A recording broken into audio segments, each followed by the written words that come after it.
তিনটে বছর কেটে গেল অনিরুদ্ধ। তিনটে বছর।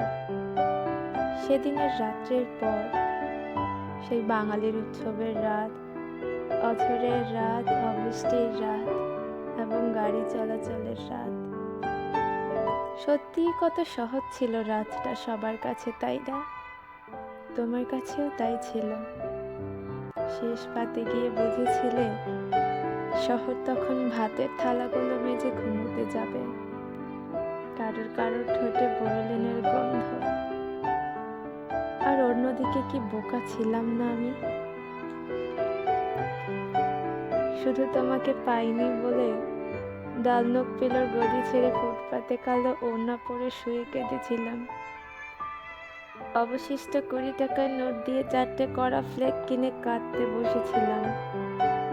অনিরুদ্ধ, তুমি তখন মামার বাড়ি, সন্ধ্যের আহারে বিরিয়ানি, আর সেদিনই নাকি আমি সারা দিন খালি পেটে শহরের এঘাট থেকে ওঘাটে দৌড়ে গেছি। শুধু তুমি আমাকে প্রেমিকা বলে রাখলে না অনিরুদ্ধ। তারপর আর কথা হয়নি আমাদের। শুধু মনে আছে তোমার শেষ কণ্ঠস্বর, ফিরতে পারবো না আমি, তবে তুমি যদি আজও আমায় ভালোবাসো আর আমাকে ভালো রাখতে চাও, তাহলে বাড়ি ফিরে যাও। ফিরে এসেছিলাম অনিরুদ্ধ। ভালোবাসার প্রমাণ দিতেই তোমার না ভালোবাসাকে বুকের মধ্যে চাপতে ধরে ফুফিয়ে ফুফিয়ে আজ তুমি বেশ নাম করেছো শিল্প জগতে। প্রেমিকাও তোমার অঢেল সুন্দরী। তোমার লেখা প্রেমের কবিতা পড়িয়ে আমার এক বান্ধবীকে প্রেম নিবেদন করেছিল তার বর্তমান। এবছর তাদের বিয়ে। তুমি লিখেছ এক জায়গায়, নারী তুমি ততদিন প্রেমিকা নও যতদিন আমি তোমার জন্য কাঁদবো না। অনিরুদ্ধ, কি ভীষণ সত্যি লিখে ফেলেছ গো তুমি। সত্যিই তো, আমি তো তোমার প্রেমিকা হতে পারিনি অনিরুদ্ধ।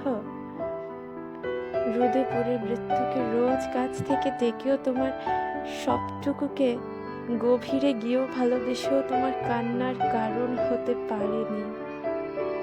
আমি সব পড়েও, সব পেরেও, সব করেও তোমার প্রেমিকা হতে পারিনি। আজ 3টে বছর পার হয়ে গেছে। তোমার সামনে গিয়ে না ভেঙে পড়ে দাঁড়ানোর সাহস করেছি অনিরুদ্ধ। কোনো ভনিতা, কোনো চোখের জল ছাড়াই একটা প্রশ্ন করবার বুকের পাটা জোগাড় করেছি অনিরুদ্ধ। দেখা করবে 5 মিনিটের জন্য? শুধু একটা প্রশ্ন করব, শুধু একটা প্রশ্ন করব অনিরুদ্ধ। কি এমন হতো যদি সেদিন রাত্রে মিথ্যে করেই বলতে ভালোবাসি? তাই ফিরে এসো।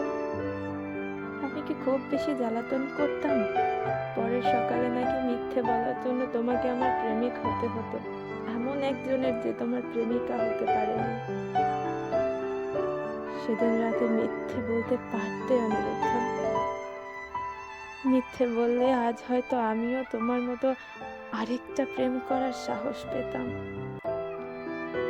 আমিও কারোর কান্নার কারণ হওয়ার সাহস করতাম অনিরুদ্ধ।